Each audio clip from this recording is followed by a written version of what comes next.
here we have. I just wanted to play this quick. I'll quickly play this clip where Nancy Pelosi is being asked on Face the Nation whether or not she saw this coming and this entire sort of right-wing, far-right plan to take over the Supreme Court and abolish Roe v. Wade.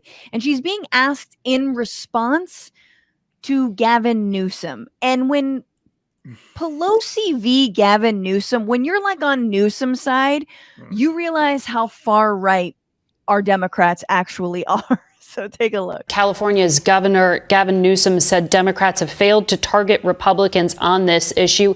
Here's what he had to say. Where is the Democratic Party?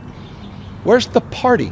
Why aren't we calling this out? This is a concerted, coordinated effort. And yes, they're winning. We need to stand up. Where's the counteroffensive? Madam Speaker, why were pro-abortion rights Democrats outmaneuvered? I have no idea. The fact is that we have been fighting for a woman's right to choose, and that is to choose.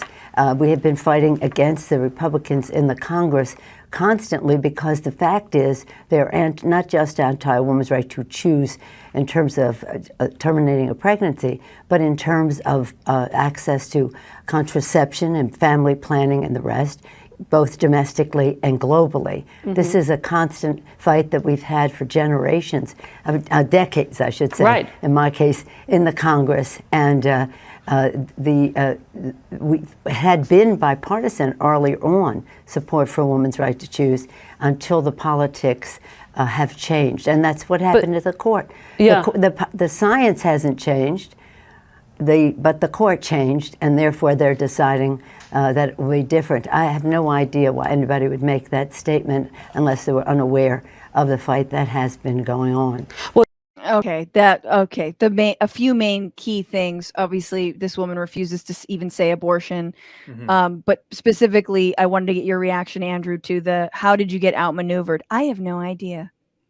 Yeah. Well, there's like two things going on. Like, the Federalist Society and like the Judicial Crisis Network were allowed to build from like 2015 to now without really any kind of opposition from the left, like, or from the Democratic Party, really. Like, so there's this group called Demand Justice, which now has probably, every bit as much money as like the Leo groups. Like, they have a ton of money, but like they have like pretty much no influence, right, in the Democratic Party. And here's the reason. It's because they have because the Democratic Party has no court strategy.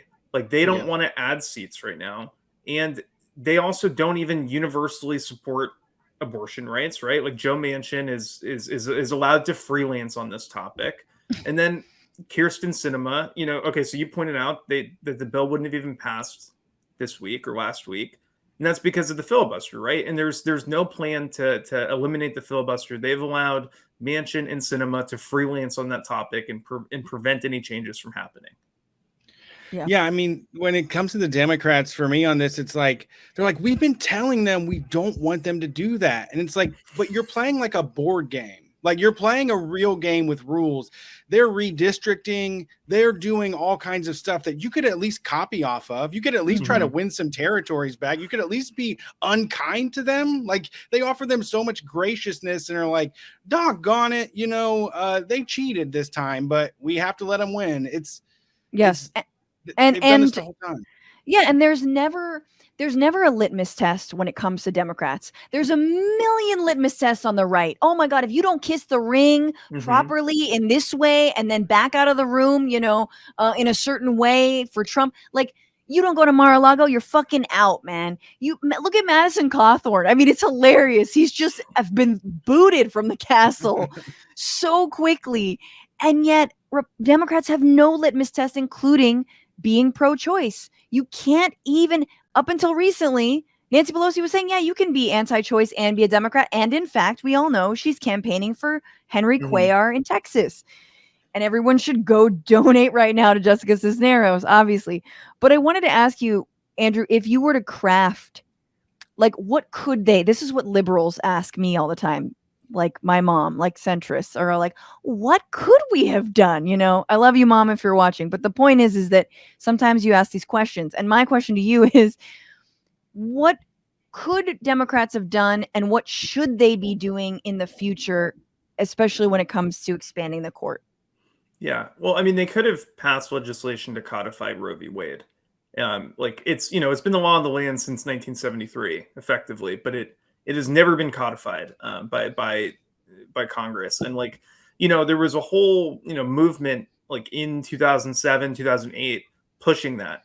In President Obama during his campaign, talked about codifying Roe, and then they did not do it. He in fact said like, this is not going to be my top legislative issue. On to the courts topic, yes. Like, yeah, they should be pushing ad seats, but it's, obviously, like, as we were saying, like the stupid politics within the party make that conversation impossible, right? Like there's like Manchin and Sinema who will not, endorse any plan to add court seats. And then, but like, I am sure that like, they're not just speaking for themselves there, like in limiting in refusing to eliminate the filibuster, like, half of, maybe not half, but there's like a whole institutionalist element in the caucus that is just halfway brain dead at the very least. Like, and just not prepared to fight really for anything. Yes, I just can't believe that we are stopping progress with a majority because of a fucking essentially parliamentary rule, that we can't suspend anything. Anyway, keep going. Yeah. I mean, worth stating, one of the things you can do in a 50-50 Senate with a 51-50 majority, effectively, thanks to Vice President Harris, one of the few things you can do is vote to change the rules. Like, they can change the filibuster. Like, that is a rule that they can change. They could eliminate it today if they wanted to. Like, yeah, go for it. Yeah. That's it's all. Yeah. The not trying, they're just always apologizing. It's like your friend that's always fucking up, and it's like all they have is apologies. And it's like, right, but you got to get better. Like, you got to try at some point. Like, but they're not. And Brett, I feel like it's even worse than that, because what Nancy Pelosi and others have done is basically blame voters. Well, this is what happens when you finger wag at us.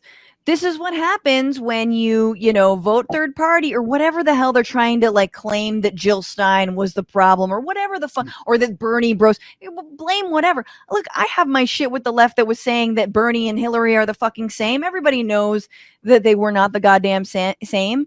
But like, how dare you put it on voters? How dare you then like shame us when you literally don't have a plan? And like you're saying, Andrew, you have the power right now. And it reminds me, I do think that making calls is worthy. And I will just, if no matter where folks are, just fucking have your senator on speed dial. I don't care. Get to know their secretaries, bless them / I feel for them. Like, talk, just leave messages, because you're absolutely right. There's no reason. What do we get? We're like, what? No time before November, before we might lose the House. Ugh, I even hate saying we, because I don't want to lump us into the same bucket. Anyway, any last thoughts before we move on to the final segment, Andrew? Yeah, it's a really big shame. Like, it's a horrible situation, and like, it's not one of those situations where like nothing was like foreseeable. Like, we kind of keep hearing that like nothing was foreseeable. Like, it was completely foreseeable. Like, we knew that's what this court was being built to do, to overturn Roe v. Wade. It's the entire point of the plan to build this court the way it is. And I mean, we could even reflect on like why there is a 6-3 conservative supermajority. Like, Ruth Bader Ginsburg not retiring, huge mess up, like huge fuck up, impossible to overstate how bad that is. That is the 6 in the 6-3 majority. Yes. And also Merrick Garland not getting seated is the other, real issue, right? It's just like Democrats with a few different, like just a few changes right now could have a 5-4 majority on that court instead of just getting fucking creamed right now like they are. It is completely pathetic.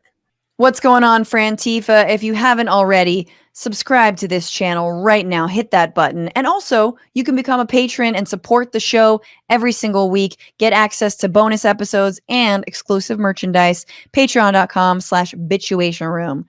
Do